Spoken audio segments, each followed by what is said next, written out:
ඔන්න ළමයි එකමත් එක් කාලෙක ලස්සන ගමක් තිබුණා. මේ ගමේ ළමයි වැඩිහිටි අය කිහිප දෙනෙක් ජීවත් වුණේ. මේ අතර සමන් කියලා හොඳ පිරිමි ළමයෙක් හිටියා. මේ ගමේ හැමෝම ගමේ ඉස්කෝලේට තමයි ගියේ.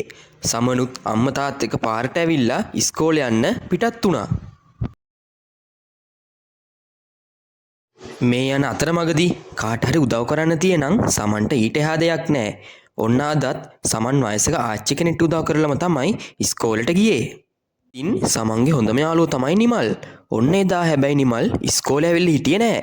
එදා ඉස්කෝලේ ඇරිලා සමන් ගෙදර යනකොට දැක්කා නිමල් පාරේ බංකුවක් උඩ අඬ ඉන්නවා.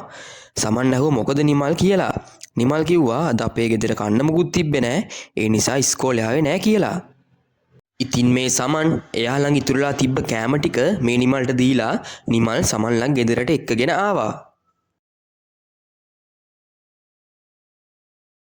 ඉතින් මේ සමන් කරපු වැඩේ පොඩි දෙයක් වුණාට අනුන්ට උදව් කිරීම හොඳ වැඩක් නිසා ගමේ හැමෝම සමන් ගැන කතා වුණා. ගමේ වයසක අය සමන්ට ආශිර්වාද කළා. එයාලට ගොඩක් සතුටුයි. ඉතින් සමන්ගේ අම්මටයි තාත්තටයිත් හරිම සතුටුයි. එයාලා සමන්ව ආදරෙන් වැළඳගෙන ආශිර්වාද කළා. ඉතින් ළමයි ඔයාලත් ඔයාලට පුළුවන් විදිහට අනුන්ට පොඩියට හරි උදව්වක් කරන්න පුරුදු වෙන්න. සමන් වගේ හොඳ ළමයෙක් වෙන්න. හරි ළමයි. එහෙනම් මතක ඇතුව මේ channel එක subscribe කරගෙනම යන්න. ආයෙත් එන්නම්. හැමෝම පරිස්සමට ඉන්න.